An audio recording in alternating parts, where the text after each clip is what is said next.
Meus irmãos, abra sua Bíblia em Gênesis capítulo 28. Nós começamos essa série maravilhosa, Graça, encontrando misericórdia nos erros pela manhã. Como hoje a gente teve o início da campanha de missões, vamos dar ênfase na parte da manhã em missões. Eu joguei a série para a noite, então nós vamos continuar estudando aí é quase que uma biografia a respeito de Isaac, de Jacó, de Esaú, esses personagens do Antigo Testamento. Quero ler todo o capítulo 28 de Gênesis.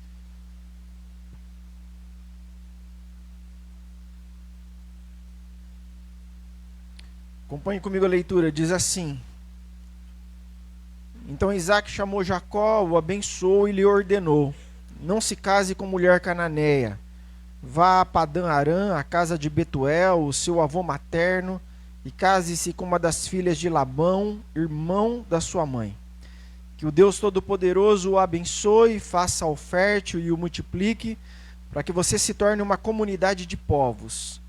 Que Ele dê a você e à sua descendência a bênção de Abraão, para que você possua a terra na qual vive como estrangeiro, a terra dada por Deus a Abraão.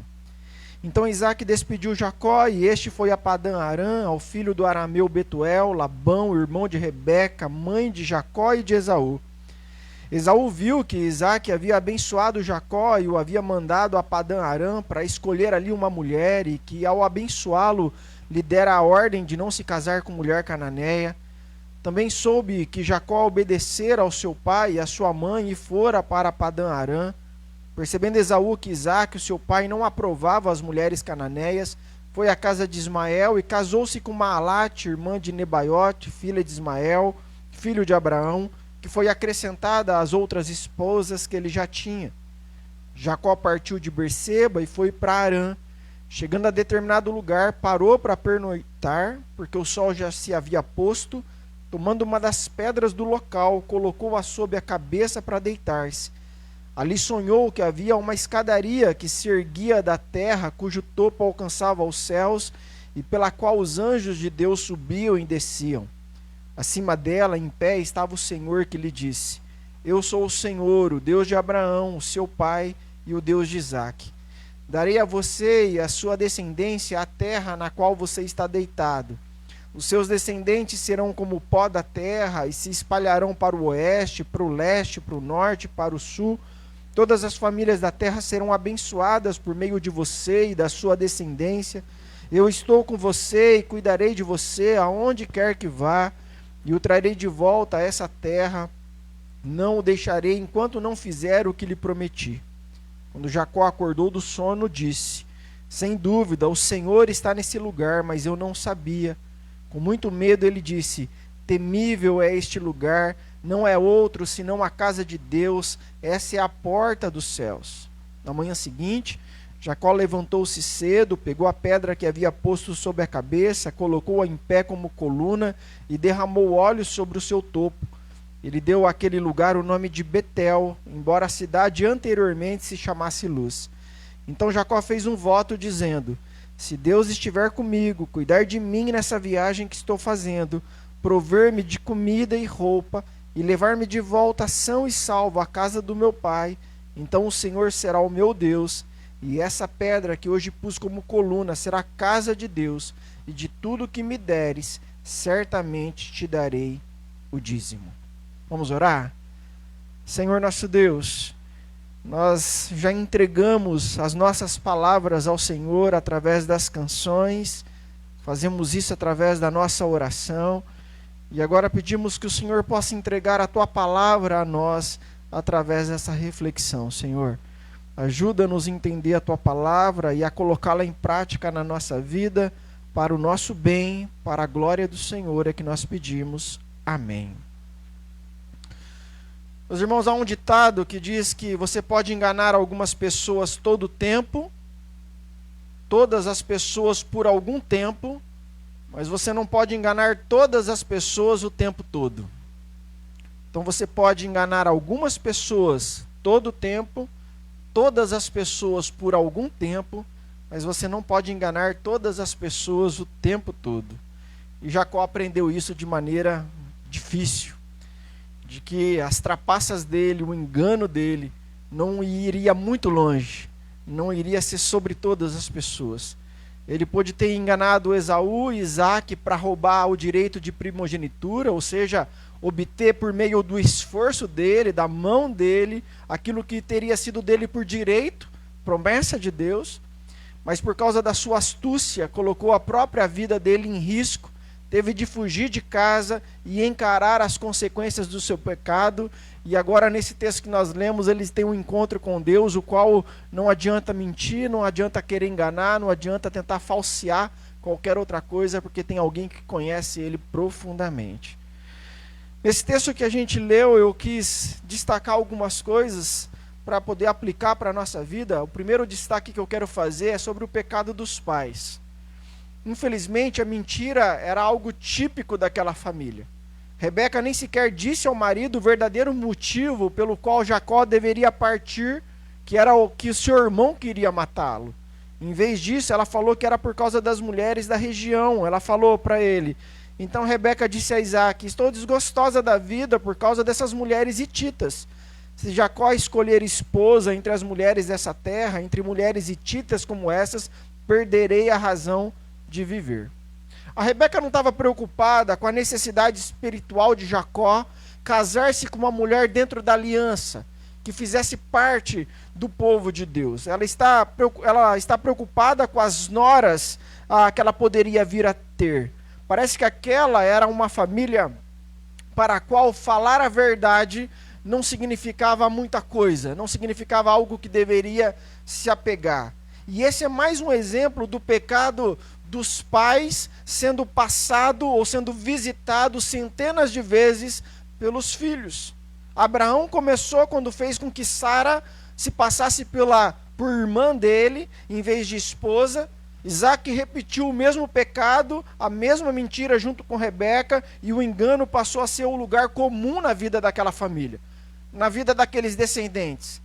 Jacó foi criado nesse ambiente de intrigas, ambiente de mentiras, ambiente de conivências, no qual Isaac protegia Esaú, Rebeca protegia Jacó, e dessa forma não espanta que ele desenvolvesse compulsão por mentir, compulsão por trapacear, compulsão por enganar, porque ele aprendeu bem as lições da infância.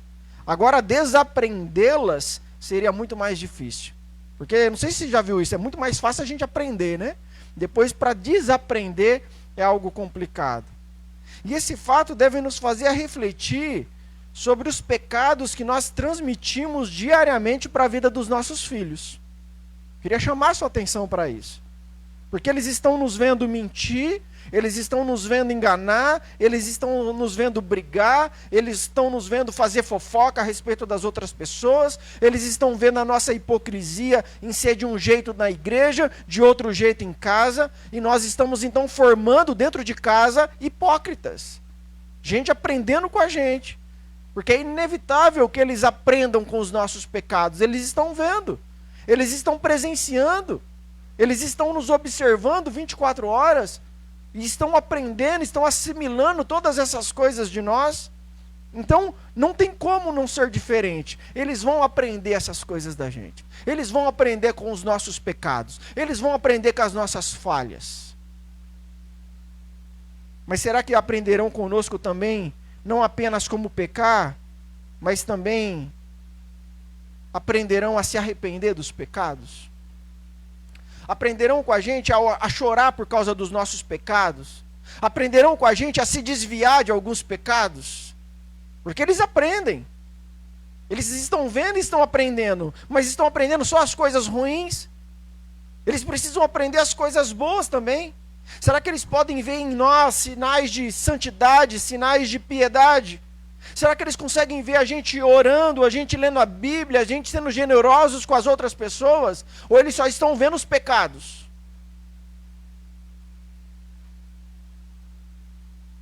Primeira coisa que eu quero chamar a sua atenção, principalmente você que é pai, você que é mãe, você está ensinando, embora não queira, está ensinando eles a pecarem igual vocês. Que você possa ensiná-los também a se arrependerem dos seus pecados. Ensinarem eles a voltarem para o Senhor arrependidos, confiando no perdão que vem da cruz. Mas o meu segundo destaque nessa história coloca em evidência a bênção de Isaac. Porque Jacó teve que deixar a terra prometida em busca de uma mulher piedosa, ou pelo menos de uma que agradasse a mãe. Era um caminho que o servo de Abraão havia feito antes, buscando com sucesso uma esposa para Isaac. Mas Jacó se lançou nessa jornada sem as condições que o servo de Abraão no passado possuía. Jacó viajava sozinho, Jacó viajava a pé, sem dotes nem recursos para dar para sua futura noiva. De uma perspectiva humana, parecia até mesmo improvável que ele ia conseguir chegar à casa de Labão, o seu parente, com segurança, muito menos que voltasse daquela casa com uma noiva. Seria um caminho muito mais difícil para Jacó do que foi para o servo de Abraão. Mas pelo menos Jacó partiu com a bênção de Isaac, porque o texto vai dizer assim, ó, Alex, você passar para mim, não está passando aqui, ó. Que o Deus Todo-Poderoso o abençoe, faça-o prolífero e multiplique os seus descendentes, para que você se torne uma comunidade de povos. Que Ele dê a você e a seus descendentes a bênção de Abraão, para que você tome posse da terra na qual vive como estrangeiro, a terra dada por Deus a Abraão. Semana passada nós vimos o Jacó roubando a bênção de Isaac. Agora não precisou roubar, agora o Isaac se convenceu que a bênção é sobre Jacó mesmo, e agora ele despede o seu filho com essa bênção. É a mesma bênção dada a Abraão e que agora está sendo transferida para Jacó. Mas tem um detalhe diferente, porque a promessa não é apenas para que Jacó tenha bastante descendentes, descendentes como as estrelas do céu ou como as areias da praia, mas para que ele se torne uma comunidade de povos. Comunidade de povos. A ideia aqui é de uma irmandade, de uma comunidade de irmãos que vivam em unidade. Era a promessa do oposto daquilo que estava acontecendo naquele exato momento. Porque Jacó está se separando do irmão, porque ele quer matar, porque ele tem ódio do seu irmão. Mas a promessa que recai sobre a vida dele é de uma comunidade de irmãos sendo formada a partir da vida dele. Alguns estudiosos veem nessa promessa o início da igreja, ou a promessa do que viria a ser a igreja, porque a palavra hebraica traduzida aqui por comunidade é a mesma palavra que depois foi traduzida no grego para igreja. Por isso que o salmista expressa lá no Salmo 133, ó, como bom e agradável é quando os irmãos convivem em união, porque isso é o cumprimento da promessa, a comunidade de povos sendo formada. Era Deus estabelecendo o seu povo, porque desde o início Deus tem em mente um povo unido, por mais diverso que esse povo seja, na sua raça, no seu gênero, na sua idade, na sua classe social, na sua preferência política. A presença de Deus, a fé em Jesus Cristo deve produzir unidade no nosso meio, uma unidade que supera todas as nossas diferenças. O Esaú, ao saber que Jacó está partindo em busca de uma esposa que fosse dentro da família da aliança, ao contrário dele, que havia se casado com mulheres pagãs, em vez de se arrepender do seu pecado, ele agrava ainda mais o seu pecado, casando-se com uma ismaelita, uma descendente de Ismael. Porque Esaú aqui é o retrato vívido do caminho de alguém que anda sem Deus, de alguém que tirou Deus da sua vida, de alguém que não quer agradar a Deus, não quer viver para a glória de Deus. Eles não conseguem reconhecer o seu pecado. Ao contrário disso, eles vão se afundando cada vez mais nele. Ele não quer dar um passo na direção da unidade, ele quer romper mesmo, ele quer dividir mesmo, ele quer cada um para um lado, ele não quer reconciliação, ele quer você fica lá e eu fico aqui, ele não quer paz, ele quer guerra. Característica de quem anda sem Deus, de quem não quer fazer parte de comunidade, de quem quer viver a unidade, você para lá e eu para cá. Meu terceiro destaque nessa história, quero evidenciar o sonho de Jacó. Porque depois de um dia de viagem, enquanto o sol se punha, Jacó encontrou um lugar para passar a noite, e enquanto ele dormia, teve um sonho no qual viu uma escada apoiada na terra, o seu topo alcançava os céus, e os anjos de Deus subiam e desciam por ela. Na verdade não era uma escada, né, como essas que nós colocamos na parede, para subir em alguma coisa, para trocar uma lâmpada. A ideia é de uma escadaria de de pedra que saísse da terra e alcançasse então ao céu, uma escadaria que era movimentada, né, por anjos, anjos subindo e anjos descendo. A visão de Jacó traz paralelo com uma história anterior, ou faz uma ponte com uma história anterior, que é a da Torre de Babel. Porque essa Torre de Babel era o que nós chamamos de um zigurate, né? Um templo em forma de pirâmide que era com degraus. As pessoas subiam por ele, né? Que foi concebido então como se fosse um tipo de escada que tocasse o céu. Por exemplo, se você ler lá em Gênesis, no capítulo 11, o texto vai dizer: vamos construir uma cidade com uma torre que alcance os céus, assim nosso nome será famoso e não seremos espalhados pela face da terra. Então os construtores de Babel tinham segundas intenções no seu plano de construção. Ao construir a torre, eles tentariam encontrar segurança para si. Eles não queriam ser espalhados, eles queriam encontrar essa segurança na comunidade. E importância também, eles queriam ter sentido para a sua vida. O nosso nome será famoso.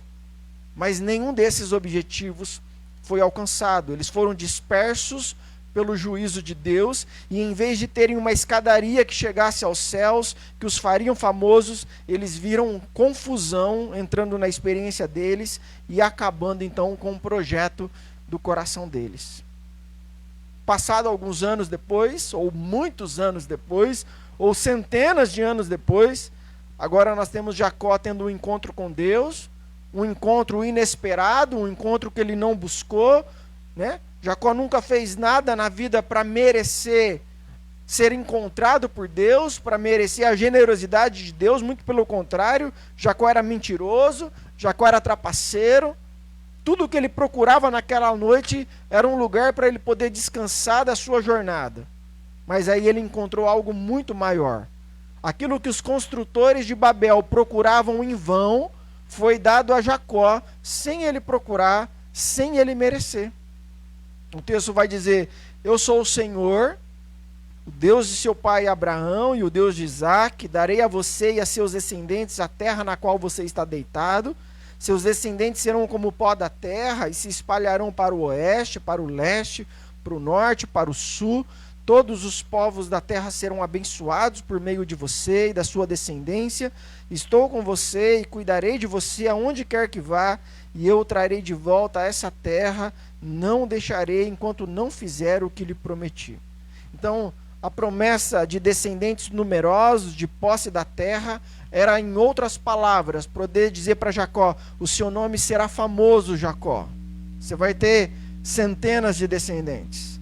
A sua vida vai fazer sentido, você será alguém importante. Deus já havia dito isso para Abraão, lá em Gênesis 12, 2. Farei o seu nome famoso. E agora Deus está falando isso para Jacó. Está repetindo para o neto de Abraão. A promessa de segurança também foi feita aqui para Jacó. Estou com você e cuidarei de você aonde quer que vá. Em outras palavras, o que está acontecendo aqui é aquilo pelo qual os construtores de Babel trabalharam duro para poder conseguir um nome famoso e segurança. Jacó estava recebendo agora de graça da parte de Deus. Além disso, estava recebendo no momento em que se achava mais perdido na sua própria vida, devido às suas maquinações que deram errado. Estava fugindo do seu irmão que quer matar, não vai mais ver o seu pai, não vai ver mais a sua mãe, está indo para um lugar desconhecido, encontrar parentes que ele não conhece. Completamente perdido, sem saber se vai conseguir chegar ao seu destino. E naquele momento ele é visitado por Deus. Jacó estava foragido, sem possibilidade naquele momento de herdar a promessa, humanamente falando. Como que esse homem vai tomar posse dessa promessa?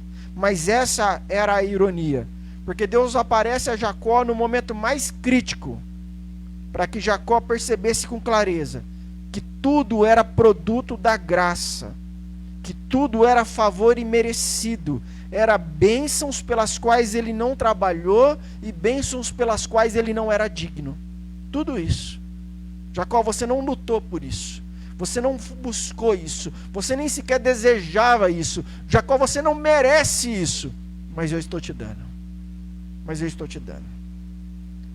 Na escadaria de Babel, homens orgulhosos e cheios de si mesmo tentam subir até Deus, tentam tocar os céus. Na escadaria de Jacó, Deus desce até um homem desprotegido e quebrado pelos seus pecados. A experiência vivida por Jacó tem lições para nós, porque todos nós já procuramos alguma vez segurança e sentido, segurança e sucesso nos lugares errados, nas coisas erradas. E Deus não veio a nós quando a gente estava no topo do mundo, quando a gente estava prosperando, quando tudo estava indo bem, quando a gente estava com saúde. Não, mas é quando o mundo havia desabado sobre nós. É nessas horas que o Senhor nos encontra. É quando a gente não estava procurando por Ele, é que Ele se procura por cada um de nós. Mas a experiência de Jacó vai muito além dele. O que Deus estava fazendo em Betel era a reversão do que havia acontecido em Babel. Porque não é Babel, mas Betel, a verdadeira porta para o céu, o portal para o céu. Porque agora ficou claro que Deus ele se revela aos homens de acordo com a sua decisão e a sua própria maneira, e não de acordo com a nossa própria forma. Não da maneira como nós desejamos, da maneira como nós construímos, e que a humanidade jamais poderia fazer por si só, mesmo trabalhando unida e em perfeita harmonia, essa humanidade jamais conseguiria alcançar o seu objetivo, chegar onde desejava, chegar aos céus através da sua própria força. Isso iria acontecer como ilustração aqui por intermédio de Jacó, o qual não era merecedor de nada. A resposta de Deus aos conflitos do nosso mundo pós-Babel, essa confusão que o mundo virou depois de Babel, é a comunidade dos povos, é a igreja unida que Deus estabelecerá por meio desse homem que nesse momento é mentiroso, é trapaceiro, é cheio de pecados. A realidade para a qual o sonho de Jacó apontava, ela não foi concretizada no Antigo Testamento. A nação de Israel foi uma nação que viveu dividida, cada um para o seu lado, né? No tempo de Roboão, filho de Salomão, em 2 reinos, um seguindo a linhagem de Salomão, o outro uma outra linhagem, e com os quais sempre estavam conflitos entre si, guerra entre si. Entretanto, a visão de um único povo unido por Deus, adorador do Senhor, permaneceu viva, até mesmo quando esse povo esteve fora da terra, esteve naquele período lá do exílio na Babilônia. O profeta Ezequiel, ou o Senhor falando através do profeta Ezequiel, diz assim: assim diz o soberano Senhor, tirarei os israelitas das nações para onde foram, vou ajuntá-los de todos os lugares ao redor e trazê-los de volta à sua própria terra. Eu os farei uma única nação na terra, nos montes de Israel. Haverá um único rei sobre todos eles, e eles nunca mais serão 2 nações, nem estarão divididos em 2 reinos. Então os profetas, eles anteciparam um dia em que esse povo disperso do Senhor seria unido novamente. Um único rei estaria sobre o governo deles, haveria uma aliança de paz e Deus moraria no meio deles. A realização dessa promessa começou a ser cumprida no dia que Jesus Cristo veio.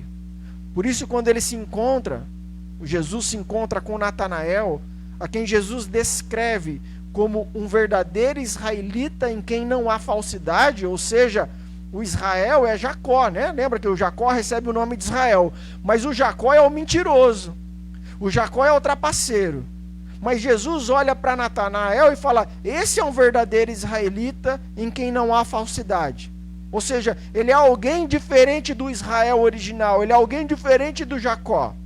E Jesus diz a seguir assim, João capítulo 1: vocês verão o céu aberto e os anjos de Deus subindo e descendo sobre o Filho do Homem. E é uma clara referência ao sonho de Jacó em Betel. Jesus estava afirmando naquele momento que ele é a verdadeira escada para o céu, que ele é o único caminho para Deus. A sua vida é o único meio pelo qual a comunhão e a amizade entre Deus e o homem podem ser restabelecidos, onde o Deus e os homens podem ser reconectados novamente. Só nele nós encontramos a verdadeira segurança. Só nele nós encontramos o verdadeiro sentido para a nossa vida. É através da sua morte, da sua ressurreição, que a graça dele recai sobre criaturas sujas e desonestas, como Jacó, como você, como eu, para que nós possamos todos ser chamados povo de Deus e andarmos em unidade. Tudo isso se cumpre na pessoa de Jesus Cristo. Os homens podem continuar construindo as suas escadas até Deus. Podem construir santuários, podem estabelecer lugares santos, podem se esforçar para serem boas pessoas, mas todas as obras humanas só trazem confusão, porque o caminho até Deus não se faz através de um homem subindo uma escada até o céu, o caminho até Deus se faz através de uma escada onde Deus desce do seu lugar até o nosso lugar. Não é nós que vamos até Deus, é Deus que veio até nós. O meu quarto destaque nessa história coloca em evidência a resposta de Jacó. Qual que foi a resposta de Jacó ao que Deus revelou a ele? Diz lá que quando Jacó acordou do sono, disse: sem dúvida o Senhor está nesse lugar, mas eu não sabia. Teve medo e disse: temível é este lugar, não é outro senão a casa de Deus, essa é a porta dos céus. Na manhã seguinte, Jacó pegou a pedra que tinha usado como travesseiro, colocou-a de pé como coluna e derramou óleo sobre o seu topo e deu o nome de Betel àquele lugar. Em primeiro lugar, Jacó foi tomado de surpresa. Ele ficou impressionado com essa visitação de Deus, com essa revelação de Deus, talvez porque ele imaginasse que ele pouco merecia isso.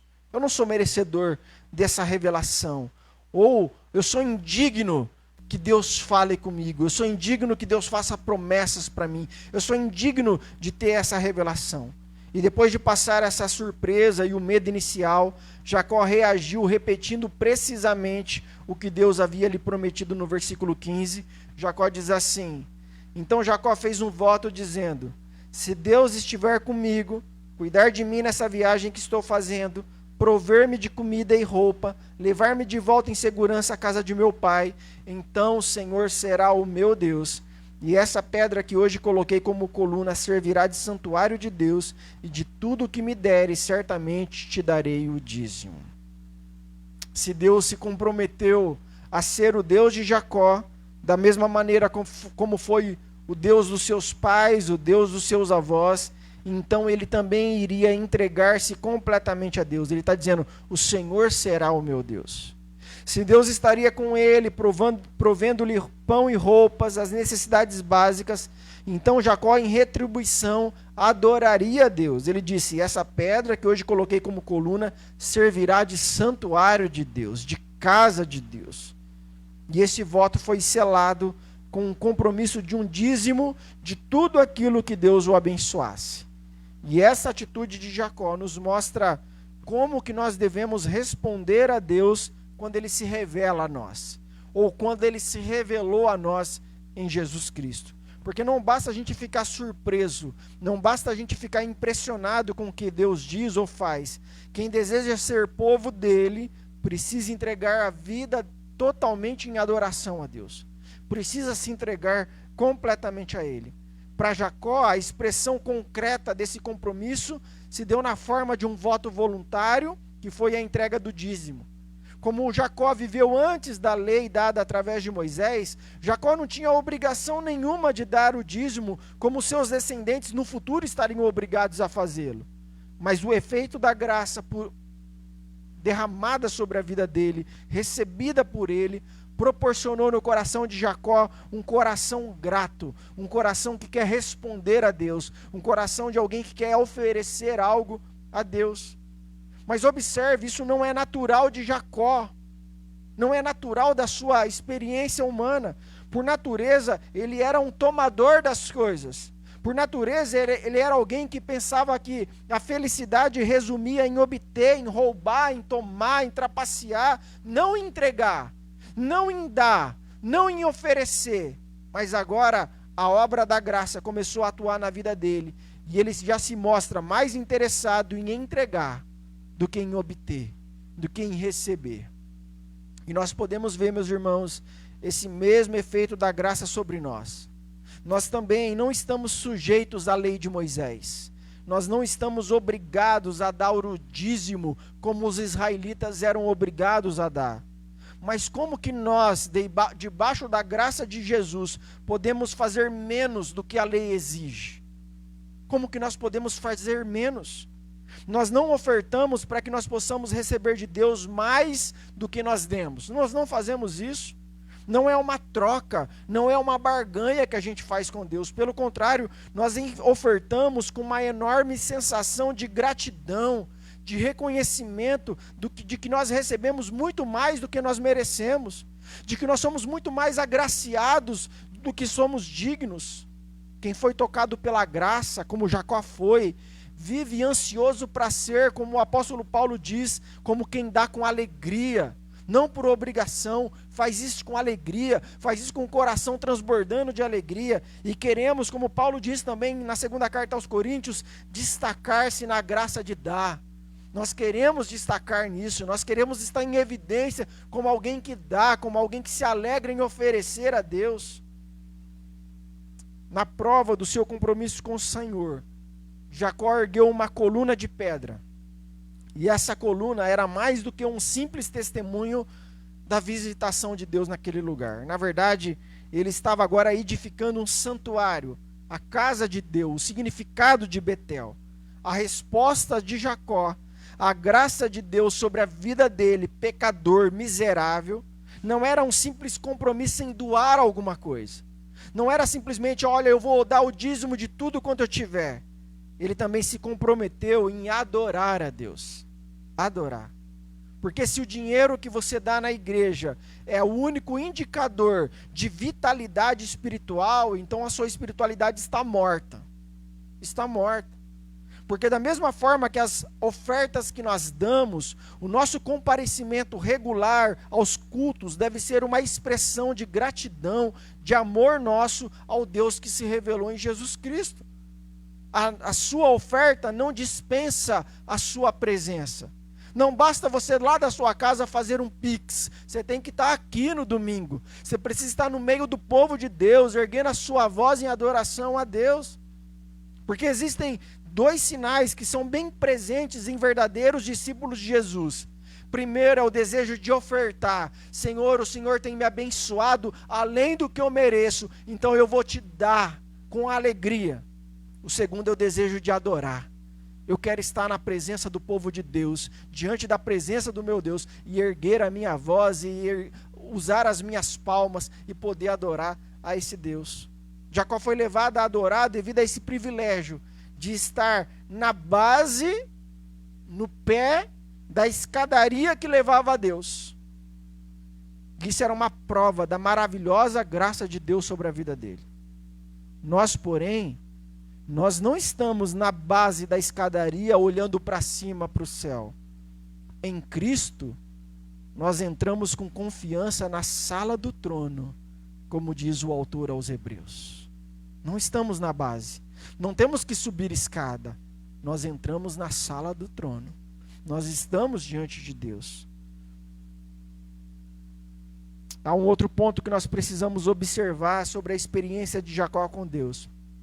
Porque nós vemos que Jacó, depois desse encontro com Deus, ele não foi instantaneamente transformado numa pessoa santa.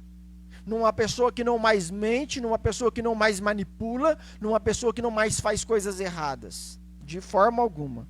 Apesar da promessa de proteção feita por Deus para ele, sempre que acontecia um problema, sempre que as coisas não saíram de acordo com o planejado, Jacó continuava a planejar uma maneira dele mesmo se livrar do problema, ele mesmo colocava as mãos e tentava agir. Porque velhos hábitos custam a acabar. Custam a acabar. O caminho para a santificação de Jacó foi longo e gradual e não se completou nessa vida. Não se completou. E eu queria dizer que o mesmo acontece com a gente. A mesma coisa.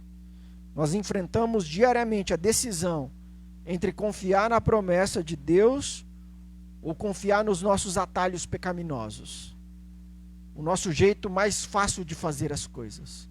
Aquilo que nós entendemos que traz os resultados que a gente quer de maneira mais rápida.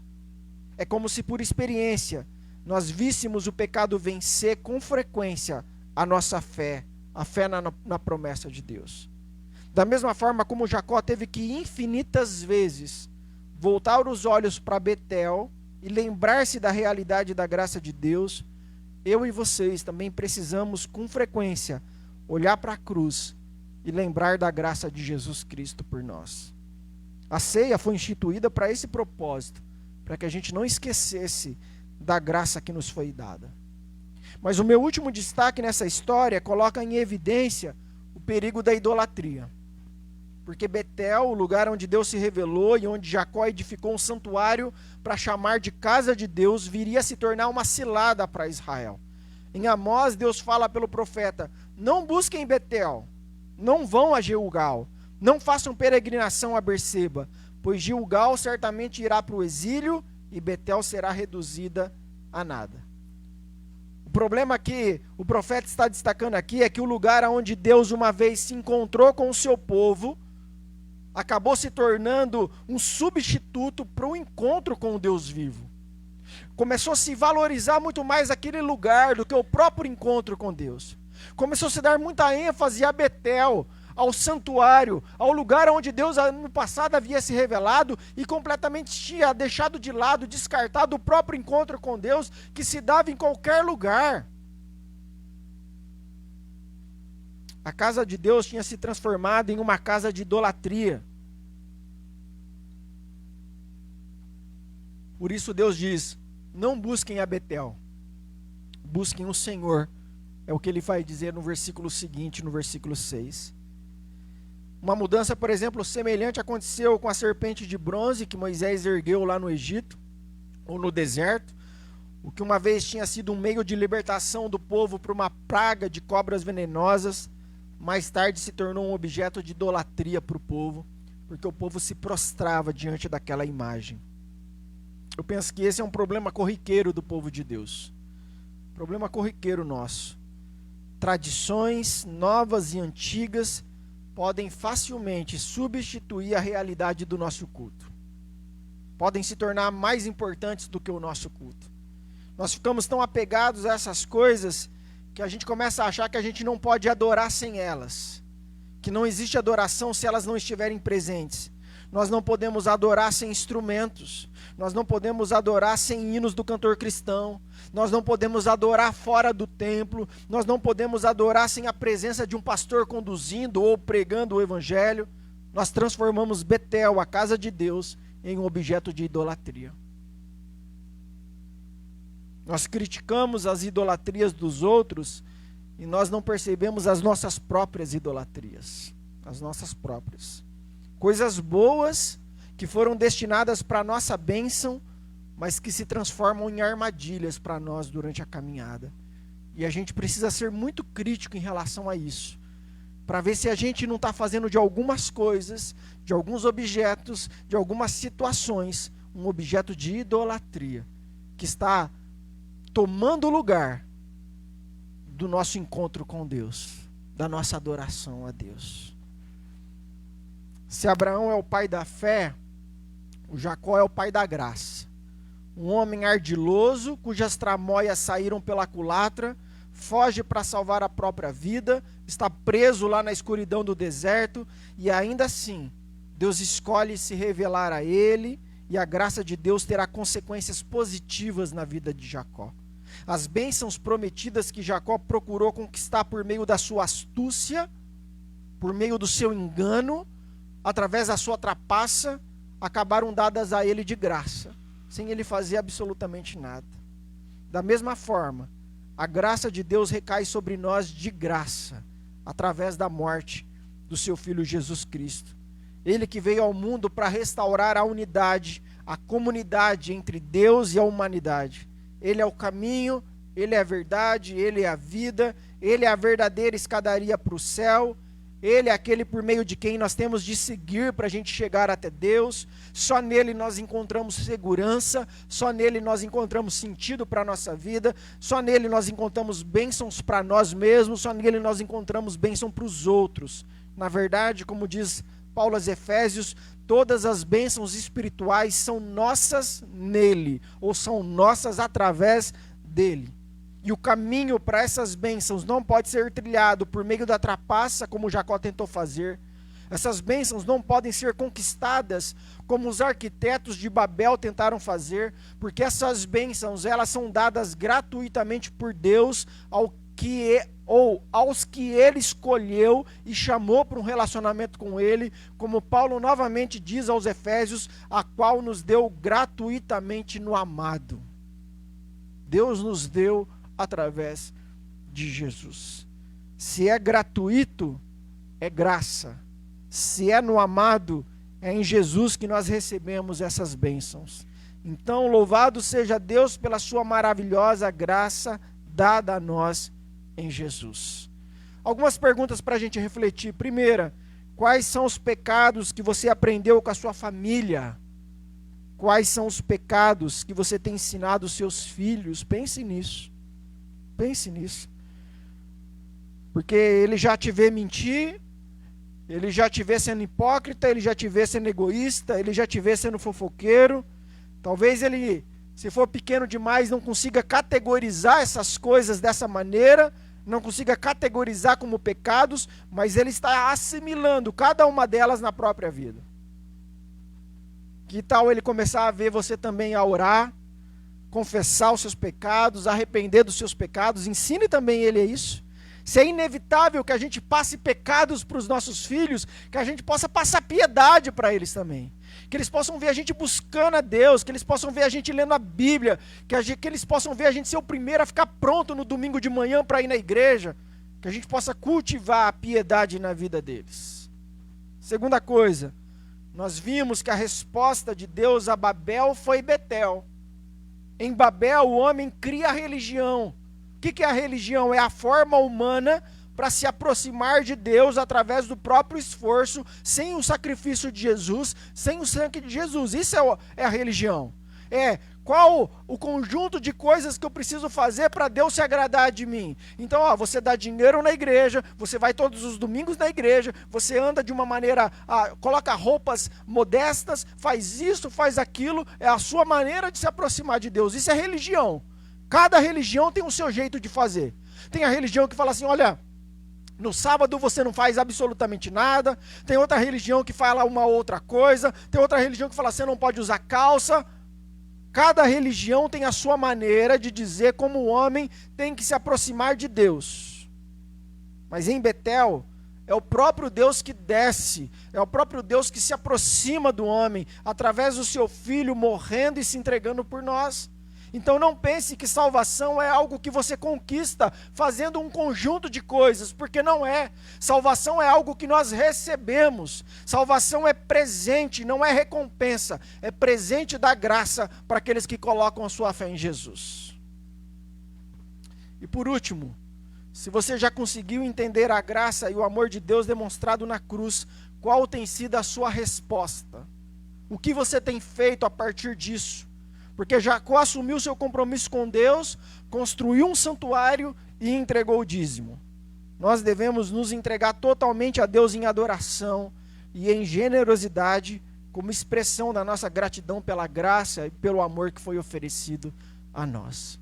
Quando nós sentimos a graça de Deus sobre nós, perdoando os nossos pecados, nos conectando com Deus, a nossa resposta é adoração e generosidade. Adoração e generosidade. Que assim como aconteceu com Jacó, nós possamos ter um encontro com Deus que resulte em promessas e em adoração. Que Deus nos abençoe. Nós vamos cantar e depois iremos orar encerrando o culto. Aliás, eu vou orar e a gente encerra o culto com a canção. Feche os teus olhos, vamos orar. Senhor, nosso Deus e nosso Pai, nessa noite nós vimos mais um exemplo de um homem vivendo completamente longe dos teus caminhos, afastado das tuas promessas, um homem ambicioso, um homem ardiloso, um homem trapaceiro, mas que a graça do Senhor o alcançou nos momentos mais críticos da vida dele, e a perspectiva dele a partir de então começou a mudar. E nós também fomos alcançados, ó Deus. alcançados quando a gente ainda estava em trevas, quando a gente ainda estava buscando os nossos próprios interesses, a nossa própria vontade. O Senhor se revelou a nós através do Teu Filho Jesus, e o Senhor mudou o rumo da nossa vida. Nós também já tivemos uma experiência de Betel, do encontro com o Senhor. Um lugar que por alguns minutos, por algumas horas se tornou um lugar santo, porque nós ouvimos o Senhor falar com a gente. Alguns tiveram essa experiência na igreja, outros tiveram fora da igreja, porque o lugar não é o mais importante é a experiência. E nós também, ó Deus, tivemos o nosso coração tocado, transformado. Mas passado tanto tempo dessa experiência, ó Deus, talvez a gente tenha continuado a nossa vida e agora estamos nos esforçando de novo, estamos usando o nosso braço para alcançar as promessas, estamos nos dedicando para a gente chegar aos objetivos que nós mesmos traçamos e estamos completamente fora, ó Deus, dos Teus propósitos e das Tuas promessas. Que nessa noite o Senhor possa nos voltar para os Teus caminhos novamente. Que a gente possa entender que não é pelo esforço, que não é pela força, que não é pela nossa sabedoria, que não é pela nossa inteligência, que não é através dos nossos recursos, mas é pela graça do Senhor que nós somos alcançados, transformados, usados, abençoados.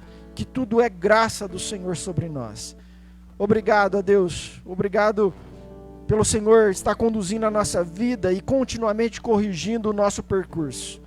Obrigado a Deus por tantas vezes e de maneiras das mais diferentes possíveis o Senhor tem mostrado o quanto nos ama e o quanto tem derramado bênção sobre nós. E que a nossa resposta como igreja seja adoração, seja generosidade para a glória do Senhor, ó Deus. Que sejamos tomados, ó Deus, de espanto, que sejamos tomados de alegria, que sejamos tomados de perplexidade diante de tudo aquilo que o Senhor está fazendo em nós, daquilo que o Senhor já fez por nós através de Jesus, e que o nosso coração possa se render em adoração ao Senhor, que a gente possa entregar-se completamente a Ti, que a gente possa ter a nossa vida transformada pelo poder do Teu Espírito e possamos viver de uma maneira que agrada ao Senhor todos os dias da nossa vida, com todas as nossas decisões, para onde a gente for, aonde a gente colocar o nosso pé. Que as promessas do Senhor possam nos acompanhar, ó Deus. Abençoa a Tua igreja, Pai, para que ela possa viver em harmonia, em unidade, em comunhão. Que as nossas diferenças não sejam grandes o suficientes para fazer com que hajam rompimentos, para fazer com que hajam divisões. Que as nossas diferenças sejam instrumentos do Senhor para a gente abençoar a vida uns dos outros com uma perspectiva diferente, com um lado de ver as coisas diferente, porque o que é diferente de nós é uma bênção para nós. Que o Senhor assim nos abençoe, ó Deus, que a gente possa, como igreja, ser uma grande bênção aqui na terra, possamos abençoar a vida daqueles que estão ao nosso redor, e que em todas as coisas o nome de Jesus Cristo, nosso Senhor, nosso Salvador, seja glorificado. No nome dele que nós oramos. Amém.